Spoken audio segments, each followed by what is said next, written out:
우리가 신앙인이죠. 그래서 우리는 이 신앙에 대해서 우리가 곰곰이 생각해 볼 때가 많습니다. 과연 신앙의 본질이 무엇일까? 신앙인을 한마디로 말하면 어떤 사람이라고 표현할 수 있을까? 그렇게 말할 때 우리가 종교개혁 정신과 이런 우리의 신학적인 면으로 우리가 말한다면, 신앙인을 좀 더 다른 말로 표현한다면 경건이라고 표현할 수 있어요. 경건한 사람이 진정한 신앙이죠. 진정한 신앙인은 진정한 경건이 있는 것입니다. 이 경건이란 바로 하나님과 만남, 하나님 앞에 서 있는 그런 의식을 말하는 것입니다. 그런데 그 경건, 그 사람이 경건하다 할 때 그것을 하나의 행동으로 표현한다면 어떻게 행동하는 것이 경건의 그 표현일까? 경건은 속에 들어있는 것이니까 무언가로 표현을 해야 속에 있는 것이 나오지 않겠어요? 그래서 경건을 우리가 표현한다면 제일 보편적인 그리고 정확하게 표현할 수 있는 인간의 행위가 무엇일까? 이렇게 말한다면 그것은 바로 예배입니다. 예배의 행위. 그래서 성경에는 예배에 대한 강조가 얼마나 많이 되어 있는지 알 수가 없어요. 그리고 신앙인이라고 하는 사람들이, 경건하다는 사람들이 예배를 안 드리는 적은 없어요. 예배 드리는 사람 중에 경건하지 않은 사람은 있을 수 있지만 경건한 사람은 반드시 예배를 드리도록 되어 있지요. 그러니까 진정한 신앙인은 진정한 경건이 있는 것이고, 진정한 경건이 있는 자는 진정한 예배를 드리게 되는 것입니다. 그런데 그 진정한 예배가 그러면 뭐냐? 우리가 그렇게 물을 수 있어요. 예배를 드릴 때 도대체 어떤 예배를 드리는 것이 진짜 예배냐 하는 거죠. 그것은 바로 예배자에게 달려있는데, 그 예배자에게 진정한 찬양이 있는가 하는 것입니다. 그래서 우리가 시편을 읽어보면 시편의 모든 내용이 다 찬양이지 않습니까? 예배를 드린다면서 찬양이 없는 예배는 없어요. 예배의 아주 중요한 핵심, 그러면 그것은 하나님을 향한 찬양인 것입니다.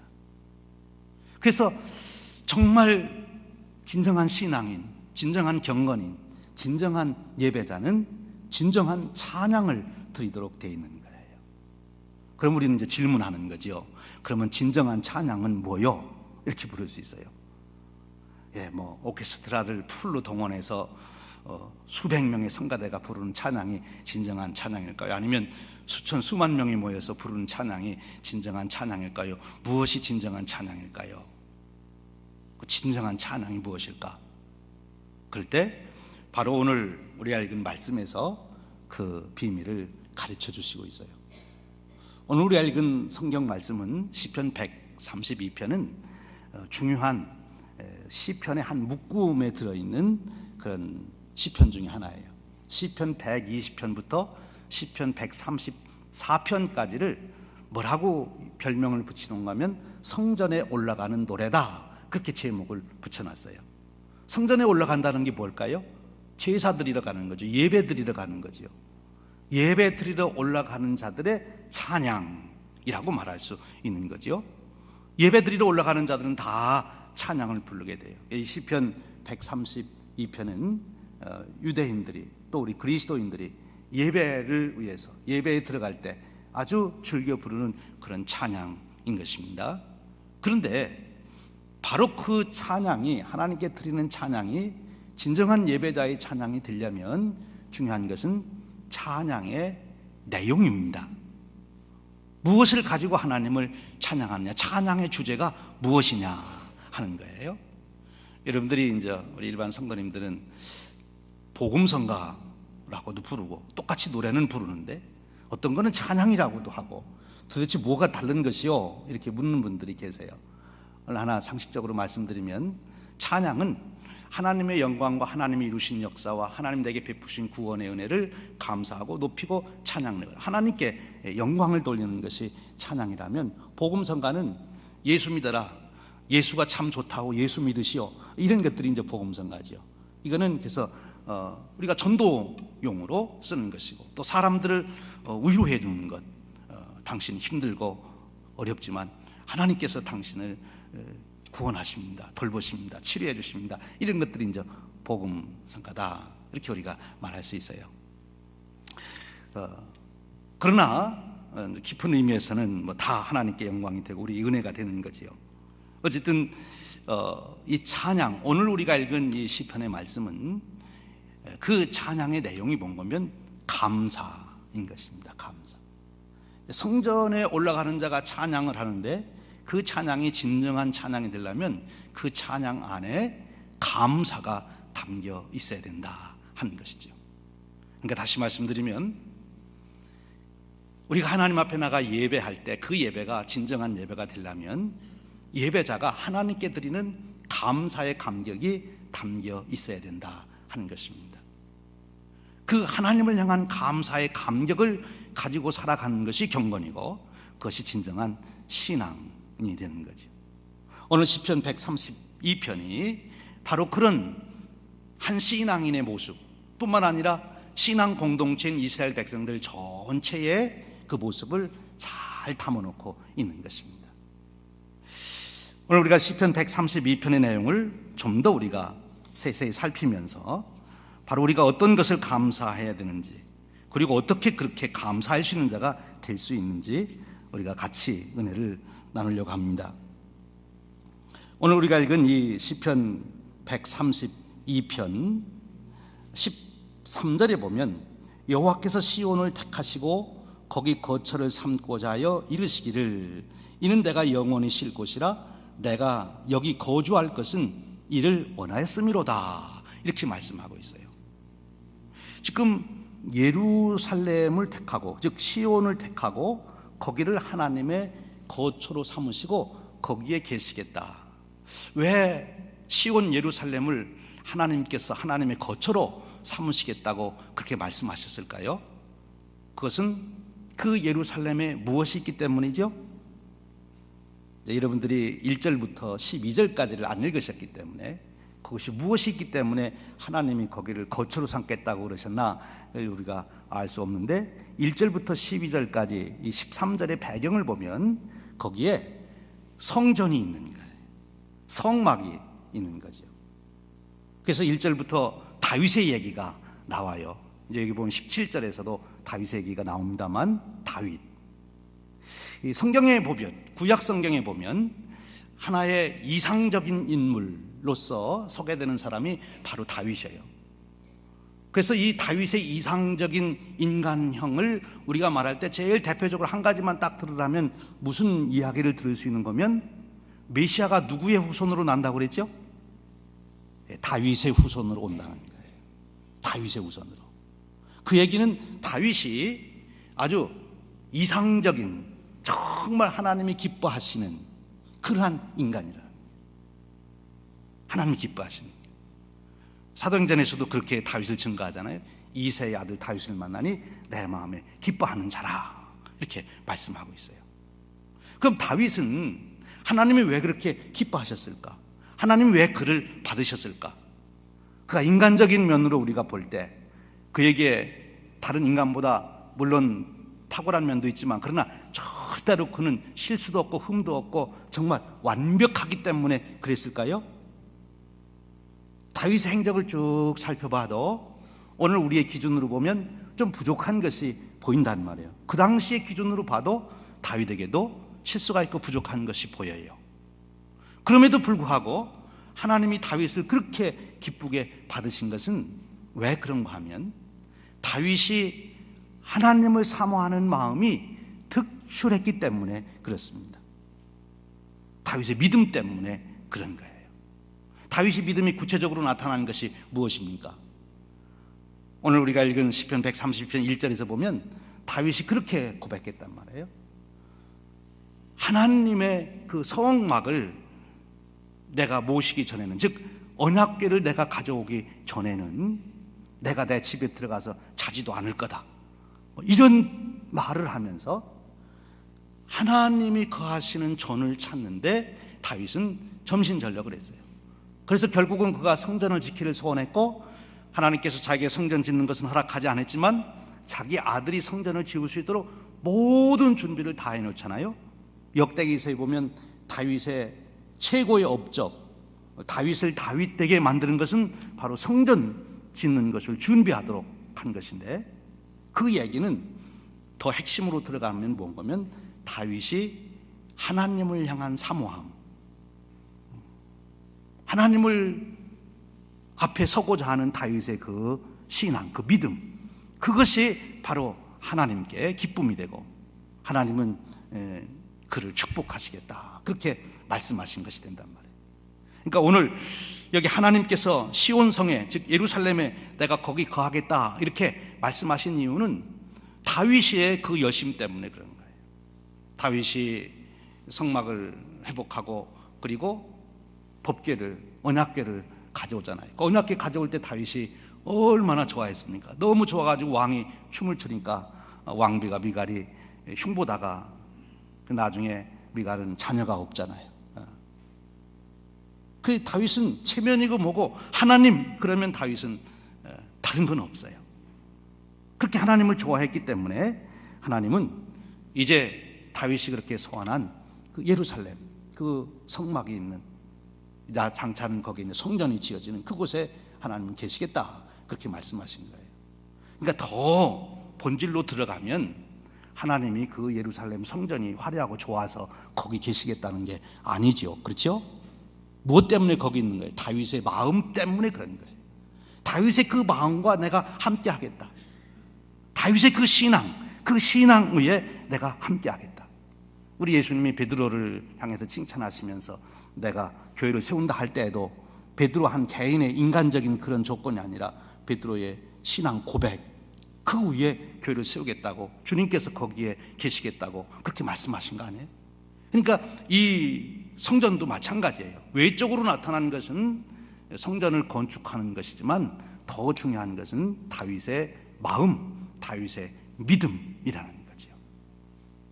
그런데 그 다윗이 하나님을 그렇게 사모하고 하나님께 나아가기를 원하고 그렇게 했던 그 본질도 역시 감사함입니다. 감사함. 그래서 우리가 하나님을 만나는, 피조물인 인간이 하나님을 만나는 그 태도, 그 자세, 하나님이 우리를 받으시는 그 연결점이 뭐냐? 그때 그것은 감사하는 마음이라는 거예요. 감사의 마음이 없으면 그 찬양이 형식에 끝나는 것이고, 그리고 그 예배도 형식에 끝나는 것이고, 그의 경건은 외형만 있는 것이다. 감사함이 넘쳐야 된다는 거지요. 오늘 우리가 이 추수감사절을 맞이하면서 우리 자신을 한번 돌이켜보는, 우리에게 정말 감사함이 있는, 여러분 그런 적 있으십니까? 여러분들이 어떤 은혜를 입어서 누군가에게, 그래서 내가 감사해야 되겠다, 내가 가서 감사해야 돼, 그래서 그분을 찾아가는 거예요. 지금 감사한다고 말하기 위해서. 그것도 선물을 들고 이제 찾아가는 거죠. 특별히 우리에게 은혜를 베푼 사람 중에 제일 큰 은혜를 베푼 사람을 우리가 누구라고 그러지요? 생명의 은인이다, 그렇게 얘기를 해요. 생명의 은인을 찾아갈 때 우리가 선물을 들고 얼마나 기쁜 마음으로, 감사한 마음으로 찾아갑니까? 저기도 한 권사님이 있는데 그분이 미시간 호수에서 빠져 죽을 뻔했는데 어느 분이 건져주셔가지고 살으셔서 그분이 계속 그분을 기억하고 때마다 감사의 선물을 보낸다, 그렇게 말씀하시더라고요. 너무 감사하죠.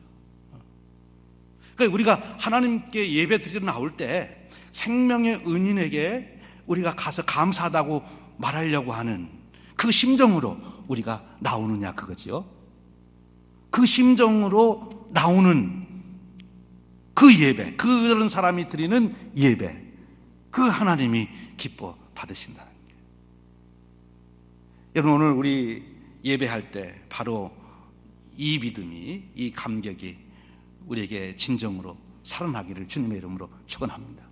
여러분들이 예배로 모일 때마다 다윗이 그렇게 기뻐했던 것처럼, 다윗이 그랬던 것처럼 그 마음으로 나가는 거예요. 하나님 그걸 보시는 거예요. 그걸 보시는 거예요.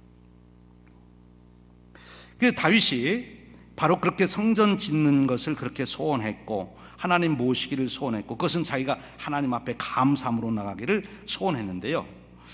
이 장면을, 이 시편 132편의 장면을 좀 도약을 해가지고 우리가 다른 사건을 하나 상상해서 연결한다면, 하나님이 처음 우주 만물을 지으시고 인간을 지으셨을 때 그때 모습과 여러분 한번 연결시킬 수 있으시겠어요? 하나님이 처음 우주 만물을 만드시고 그리고 인간을 만드시고 인간의 그 모든 만물을 관리하도록 맡기시고 선물로 주시고 그리고 축복해서 가정을 이루고 생육하고 번성하라고 하실 때 그 사건과 오늘 이 시편 132편의 예배의 사건을 여러분들이 한번 이렇게 연결시킬 수 있으시겠어요? 바로 다윗은 그 사건까지 들어가는 거예요.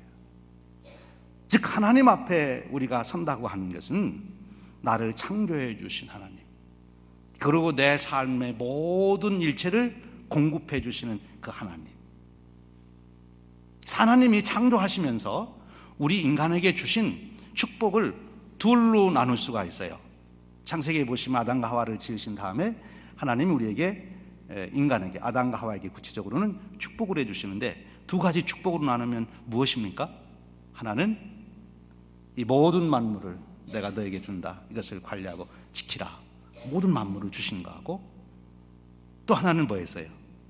가정을 이루고 생육하고 번성해라, 가정에 축복을 주신 거예요. 오늘 시편에도 그 내용이 들어있어요. 오늘 우리가 읽은 말씀에 보면 이렇게 말씀하고 있습니다. 15절에 내가 이 성의 식료품에 풍족히 복을 주고 떡으로 그 빈민을 만족하게 하리로다. 일용할 양식을 주신다는 거죠. 물질을 주신다는 거죠.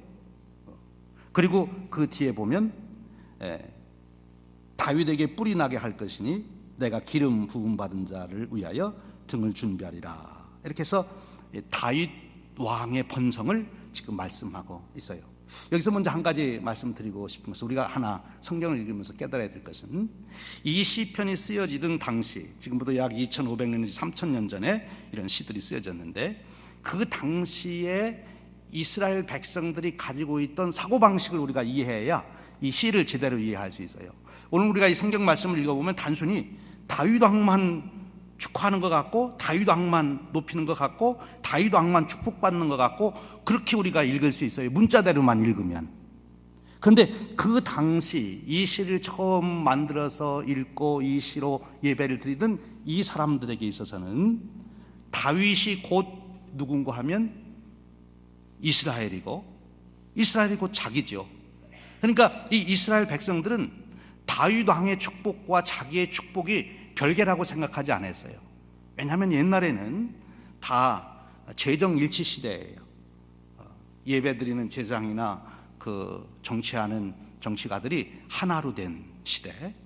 그리고 옛날 백성들은 왕이 전쟁에 나가서 승리하면 곧 자기가 나가서 승리한 것이 되는 거예요. 왜? 왕이 승리해야 자기가 그 전리품도 얻게 되고 땅도 얻게 되고 그렇게 살 수 있으니까. 근데 왕이 전쟁에 나가서 죽었다, 전쟁에 졌다, 그러면 곧 누가 진 것입니까? 자기가 진 거예요. 자기가 이제 노예가 돼야 되고, 아니면 자기가 죽어야 되는 거죠. 그러니까 왕의 승리와 왕의 축복은 곧 자기 자신들의 축복이고 자기 자신들의 승리였어요. 그래서 여기 지금 다윗 왕을 구체적으로 들어서 축복하고 그에게 하나님의 은혜를 구하는 것은 곧 이스라엘 백성 전체를 위해서 그러는 것이고, 그것은 그 속에 이 찬양을 하는, 이 시를 노래하는 그 개인이 다 자기를 향한 거예요. 간접적으로 다윗의 이름을 부르지만 결국은 자기를 향한 것이다. 그래서 여기 식료품을 풍족히 주었다, 자기에게 그렇게 주셨다, 그런 뜻이에요. 그런 의미에서 이 시편 132편을 읽으면 이것은 단순히 다윗의 찬양이 아니라 이 찬양을 지금 드리며 예배에 나가는 그 한 사람 한 사람의 예배고 찬양이고 감사가 될 수 있게 된다는 것이죠.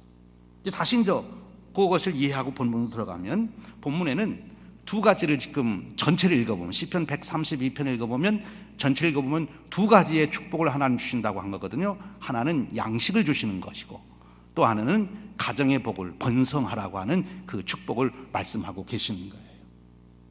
그런데요, 사탄은 참 기가 막히게 머리가 좋아서, 전에 우리가 한번 공부하면서 사탄의 IQ가 얼마가 됩니까? 이렇게 해서 컴퓨터에다가 넣어봤더니 얼마가 나왔다고 그랬죠? 사탄의 IQ가 제가 기억하기로는 그때 한 6천인가가 나왔다고 그랬어요. 그러니까 도저히 우리 인간으로서는 따라갈 수가 없죠. 그러니까 하나님이 우리 인간에게 축복으로 주신 최고의 선물이, 창조하에서 우리에게 주신 선물이 뭔 거면 만물을 우리에게 소유할 수 있도록, 또 그것을 누릴 수 있도록, 다스릴 수 있도록 권한과 책임을 주신 것이고, 또 하나는 생육하고 번성하라고 하는 가정의 복을 주신 거예요. 그런데 사탄은 그 두 가지를 왜곡시켜서 우리 인간이 그것으로 축복을 누리는 것이 아니라 그것으로 인하여 우리 인간이 죄를 짓도록, 그래서 멸망하도록 만드는 거예요. 사탄이 우리에게 가져오는 건 뭔가면 탐심이라는 거예요. 성경이 뭐라고 말씀하세요? 욕심이, 탐심이 잉태한 즉 죄를 낳고, 죄가 장성한 즉 사망을 낳느니라. 이 사망을 낳는다는 말은 육신의 죽음도 말하지만 하나님과 끊어지는 것을 말하는 거예요. 하나님의 축복에서 떠나는 것을 말하는 거예요. 하나님과 영원히 결별하는 것, 그것이 궁극적인 사망이에요. 그런데 무엇이 거기까지 가게 만든다고요? 욕심이. 그래서 요즘에 여러분 매스컴을 통해서 우리가 쭉 소식을 들으면 세상이 이렇다 저렇다 잘못됐다 어쨌다 하는 얘기에 다 뒤에는 무슨 얘기가 들어있어요? 물질에 대한 얘기, 그렇죠? 그리고 요즘 특별히 우리 미국에서 아주 사회적으로 지금 막 이제 논란이 되고 있는 성에 대한 문제, human sexuality. 그게 가정을 이루는 아주 근본 토대인데, 그 두 가지를 가지고 인간을 타락시키고, 그리고 인간이 결국 죄에 빠지게 하고 사망이, 하나님과 영원히 떠나게, 하나님의 축복을 누리지 못하게 만드는 역사를 사탄이 이룬단 말이에요. 그런데 하나님은 원래 우리에게 그것을 주실 때 축복으로 주신 거예요. 모든 물질, 육체를 만들어 놓으시고 육체가 있는 동안 물질이 절대적으로 필요하게 하나님은 우리에게 일용할 양식을 주셔서 우리가 그것을 풍족히 누릴 수 있도록 해주시는 축복을 약속해 주신 것이고, 또 우리에게 가정을 이루는, 부부가 하나가 되는 그 축복, 섹슈얼리티, 그것을 우리 인간에게 축복으로 선물로 주신 거예요. 그래서 자녀들을 생산할 수 있도록 그렇게 해주신 거예요. 놀라운 축복이죠. 그런데 그 축복을 누려야 되는 것입니다. 그런데 사탄은 그것을 가지고 우리를 하나님의 은혜에서 떠나도록 만드는데, 그런데 어떻게 그러면 우리가 그 사탄의 그 괴계를 물리치고 하나님이 주신 그 축복을 누릴 수 있느냐? 어떻게 우리가 사탄을 물리치고 누릴 수 있느냐? 그 비결이 여기 있는 거예요. 뭐예요? 감사하는 거예요. 내게 일용할 양식을 주신 하나님께 감사하는 거예요. 내게 주신 이 모든 일체가 내가 수고해서, 내가 노력해서, 내가 만들고, 내가 그렇게 하면은, 내가 어떻게 하면 더 만들 수 있는 것이 아니라 하나님께서 내게 축복으로 주신 것이다. 그래서 내게 그것을 주신 하나님께 감사, 이 감사의 마음이 우리에게 넘칠 때 우리가 욕심을 이길 수가 있는 거죠. 성적인 문제도 마찬가지예요. 내 가정에 대한 감사, 부부를 이루게 하신 은혜에 대한 감사, 그것이 넘칠 때 그런 유혹에서 우리가 승리할 수가 있는 거예요. 그런데 디모데서에 가보면 사람들이 그것을, 사탄은 얼마나 교묘한지, 이제 조금 전에 말씀드린 것은 아주 탐욕을 생기게 해서, 물질이든 성이든 탐욕을 생기게 해서 그 축복을 깨게 하는 것이 사탄의 방법이었다면, 사탄이 때로는 누구로 가장한다고 그랬어요? 천사의 모습으로 가장하고 우리에게 온다. 디모데의 4장에 가보면 사탄이 천사의 모습으로 가장해서 그 두 가지 문제를 가지고 우리에게 그 축복에 살지 못하도록 유혹하는 얘기가 나오고 있어요.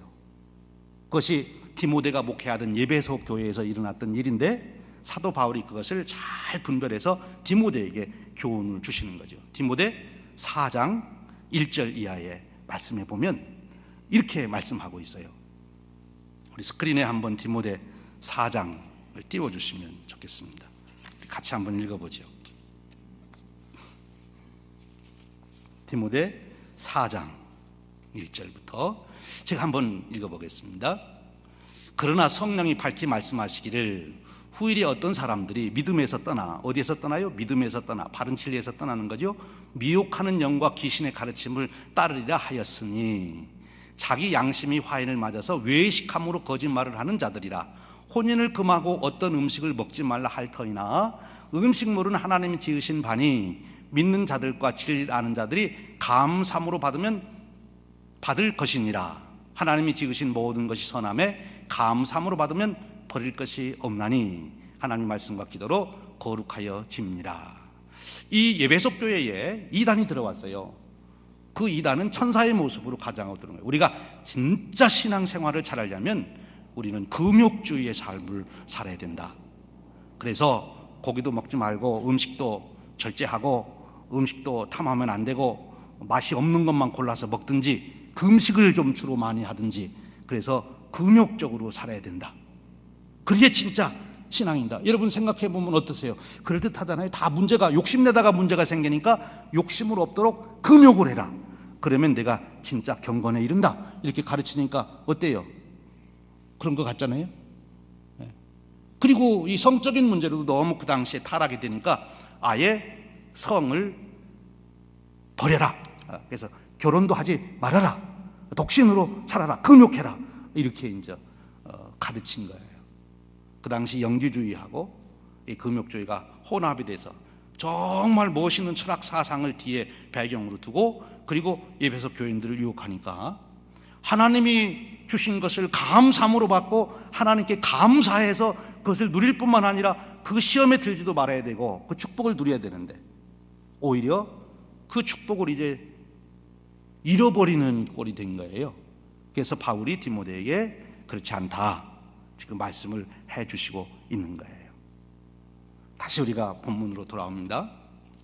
하나님께서 우리를 사랑하시고 축복해 주셔서 우리에게 놀라운 은혜를, 물질을 주셨어요. 특별히 추수감사절을 맞이하며 우리가 집중하는 것은 물질 아닙니까? 메이플라워를 타고 온 우리 미국을 건설한 신앙의 선조들이 그 어려운 시기를 보내고 그들이 하나님 앞에 감사할 때 그들이 구체적으로 감사했던 내용이 뭐예요? 자기들이 굶어 죽지 않고, 그 정말 굶어 죽은 사람도 있지만 살아남은 사람들이 그 얼마 안 되는 추수한 것을 가지고 하나님 앞에 감사했고, 3년 후에 1623년에 윌리엄 브래드포드 그 매사추세츠 주지사가 이제부터 우리 추수감사절을 모두 지키자 이렇게 선포할 때 그것은 하나님이 우리에게 주신 그 일용할 양식으로 인한 감사였어요.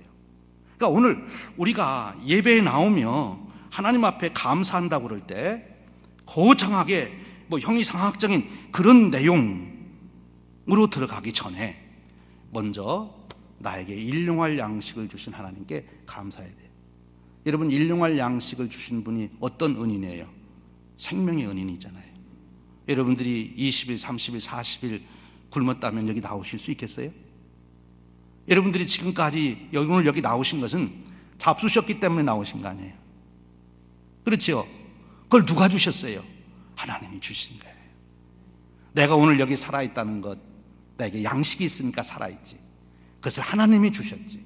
그 하나님에 대한 생명의 은인에 대한 감사함, 그 감사함은 우리에게 믿음을 주는데, 지금까지도 하나님 나를 입히고 먹이셨지만 앞으로는 어떻게 할 거예요? 하나님이 앞으로도 그렇게 먹이고 입혀 주실 거예요.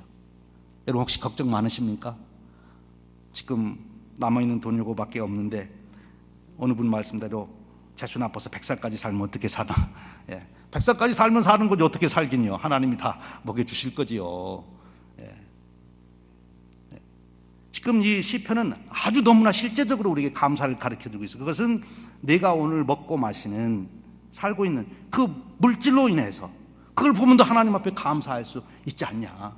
거기서부터 내가 하나님 앞에 감사의 마음을 가지고 하나님 앞에 나아오라. 그래서 내 감사의 마음을 회복하라는 것입니다. 이것이 피조물인 인간이 창조주 하나님, 죄인인 인간이 내 죄를 구속해 주신 하나님께 나아가는 제일 원초적인 기본 자세라는 거예요. 이 마음을 하나님은 받으시고, 이 믿음을 받으시고 하나님은 영광을 받으신다는 거예요. 여러분, 우리에게 이런 축복이 있으시기를 주님의 이름으로 축원합니다. 그런데 바로 이런 감사를 드리려면 성경은 우리에게 범사에 감사하라 그렇게 가르쳐요. 데살로니가전서에 가보면 5장 18절에 범사에 감사하라, 이는 너희를 향하신 하나님의 뜻이니라 이렇게 말씀하셨어요. 그런데 범사에 감사라는데 어떻게 우리가 모든 일에 감사할 수 있습니까? 어떤 건 감사하고 어떤 건 좀 불평도 해야지. 어떻게 모든 일마다 안 되는 일도 어떻게 감사할 수 있습니까? 그런데 우리가 범사에 감사할 수 있도록 최소한 우리에게 한번 이렇게 일깨워주는 좋은 글을 제가 발견했습니다. 한국의 그 이시영 박사님이라는 분이 계신데 강북 삼성병원 원장을 하신 분이에요. 그런데 그분이 그 한국에서 좋은 캠페인을 이제 벌이신 분이신데 건강 100세 연구소를 만드셔가지고 초대 이제 이사장도 하시고 그러셨는데 그분이 스트레스 연구에 아주 대가입니다, 한국에. 근데 그분이 한 70여 권의 책을 써서 베스트셀러를 또 만드시고 이제 그러신 분인데 그분이 자기 고백을 그렇게 했어요. 나는 어떻게 이렇게 기쁘게, 이렇게 건강하게, 이렇게 살게 되는가? 자기가 매일 아침마다 기도문 하나를 자기는 읽는답니다. 그 기도문이 누구의 기도문인가 하면 쥘 르나드라고 하는 프랑스의 작가이기도 하고 시인인데 혹시 여러분도 홍당무라는 책을 읽어보신지 모르겠어요. 이 쥘 르나드 이분은 어떤 시인으로 유명한 거면 제일 짧은 시를 지은 시인으로 유명해요. 그래서 그 대표적인 시가 본 거면 뱀이라는 시인데요. 뱀 너무 길다. 이것이 시 전부예요. 그런데 거기에 굉장히 큰 뜻이 담겨 있어요. 여러분, 뱀 하면 크리스찬 문화에서는 뭐를 생각하죠? 에덴 동산의 뱀을 생각하고 그것은 죄를 연결시키는 거예요. 그래서 우리 인간의 죄가 너무 길고 뿌리 깊구나 하는 것을 드러내는 게 이제 그 시의 의미라고 그래요. 근데 그분은 아주 다 이렇게 짧아요. 그런데 거기에 아주 깊은 의미가 담겨 있거든요. 근데 그분이 지은 시가 있어요. 이 시를 그 이시영 박사는 매일 아침 자기는 이것을 읽으면서 감사의 삶을 살고 있다. 그리고 그분의 결론이 그거예요. 우리 몸에 세로토닌이라는 것이 나와야 우리가 암도 이기고 다 이기고 건강하고 치료 역사가 나타나는데 그 세로토닌을 만드는 제일 좋은 방법이 뭐냐? 감사하는 것이다. 감사하는 거예요. 1958년에 스트레스를 연구해서 노벨상을 받은 그 학자가 발표한 게 그거예요. 감사가 우리로 하여금 모든 스트레스를 이기게 하고 정화시키는 것이다. 감사가 있어야 된다는 거예요.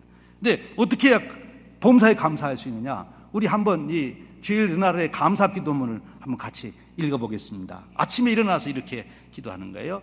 눈이 보인다, 귀가 즐겁다, 몸이 움직인다, 기분도 괜찮다, 고맙다, 인생은 참 아름답다. 이렇게 하루를 시작한다는 거예요. 그러니까 하루에가 감사가 넘치고 감사가 넘치니까 건강하게 살게 된다는 거죠. 여러분, 하나님께서 우리를 축복하실 때 왜 감사하라고 하나님은 그러셨을까? 하나님 때문에 한 것이 아니고 우리가 건강하게 행복하게 살라고 감사하는 거예요. 오늘 그래도 제가 썼습니다만 행복은 무엇과 비례한다고요? 행복의 깊이는 감사의 깊이와 비례한다. 그렇게 말을 합니다.